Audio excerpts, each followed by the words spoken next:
What's up? I'm back with a brand new lease on my virginity because I fixed Pokemon Ruby, Sapphire, and Emerald. Same drill as last time. I made a ton of quality of life changes to these games.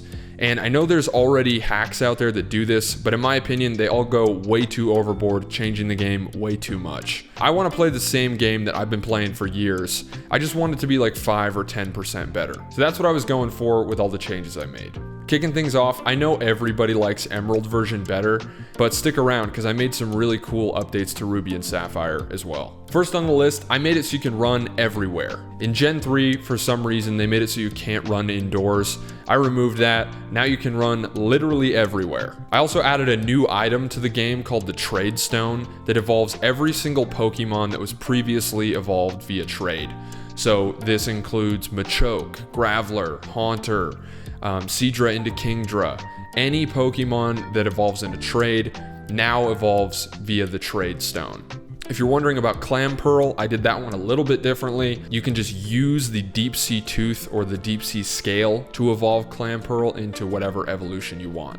And I made it so all of the stone evolutions, including the Trade Stone and Clamperl's evolution items, are now sold on the 3rd floor of the Lily Cove department store. This is a really small thing, but I made it so you can use the L and R triggers to move pages in the box. Also in the Lily Cove department store, the 5th floor is where they sell all of the secret base decorations. I updated their selection drastically, so now they sell every single secret base item available in the game. I also made them a lot cheaper, so you don't have to break the bank to decorate your base. One thing that really bothered me about these games as a kid is that you have to place dolls in your secret base on a mat and nowhere else. That's super dumb. So I changed it so now you can place them literally wherever you want. This is how I always think it should have been, and I think this is so much better. I also found this really annoying as a kid. Certain secret bases, when you go inside, there's a giant hole in the middle, blocking you from using like half the space. I think there might have been a way to get rid of this. It was complicated. I didn't know how it worked. So literally 0 bases have these holes in them anymore. I fixed all of them. I also added a giant secret base in Moss Deep City, and you can access it super easily using Fly. Moving on to the post game, I added some really cool stuff. I added this old man in Lily Cove City who will give you all the events available in the game. So when you talk to this guy, he'll give you the ticket to go to Southern Island, Birth Island, Naval Rock, and he'll give you the old sea map so you can go catch Mew. So as soon as you beat the game, you can do all these old events that you can't access anymore. Now it's built into the game the way it always should have been. Another thing I added to the post game is in Moss Deep City. After you beat the Elite Four, if you go up and you talk to this white rock, it'll ask if you want to make a wish. And if you hit yes, you can encounter a Jirachi. Emerald didn't have an Elite Four rematch, so I added that. After you beat the Elite Four, if you go back through again, they're gonna have a way stronger team. This is a modern thing I added. As soon as a repel expires, it'll ask you if you want to use another one if you have more in the bag. I also made it so that TMs can be used infinitely. Next up, if you go into the options menu, you'll see this EXP share option. The way this works is if it's set to classic, there's no change. The EXP share will work exactly as it used to in the original games. But if you set it to modern, all the EXP in a battle will be split between your entire party, just like in the new games. Also in the options menu, you'll see this version toggle.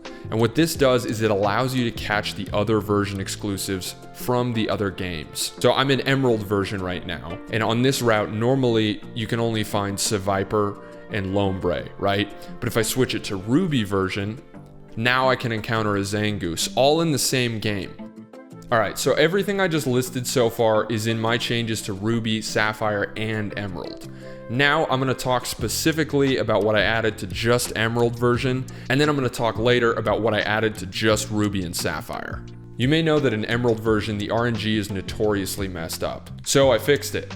I can't even really take credit for this. Shout out to this guy for making this patch. I just pulled his changes and they work perfectly. So now you can do soft resets and the game should be actually random. I also fixed the cable car, hiker, and zigzagoon bug. You can watch a video on here on why this didn't work and how it was supposed to work, but now this functions properly. One thing that drives me nuts when I play Emerald is all the incoming calls from the match call system. So in the options menu, you can just turn it off if you want to. When this is set to off, you won't get any incoming phone calls. And then wrapping up my changes for Emerald, I added this starter guy right here at the battle frontier who will give you the other 2 starter Pokemon you didn't pick.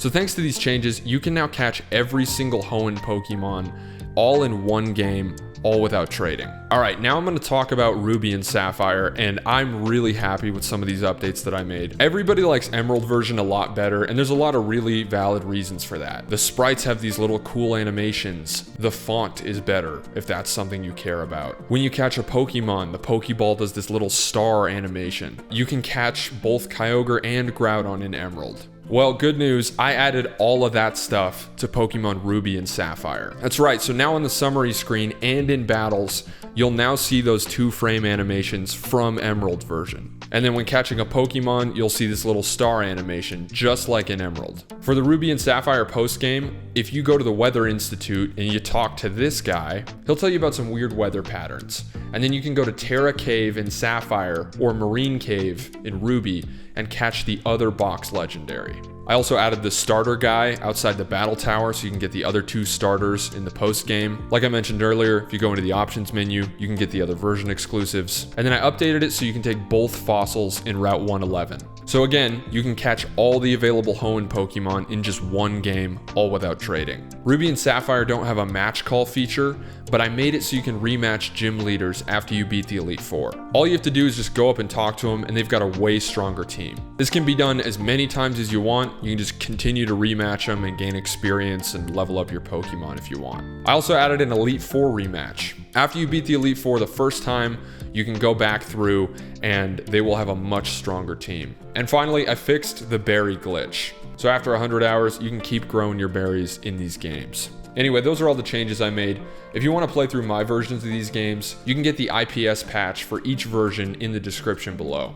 I love these games to death, and I think with these changes, they're pretty much perfect. But that's it, and I hope you enjoy it.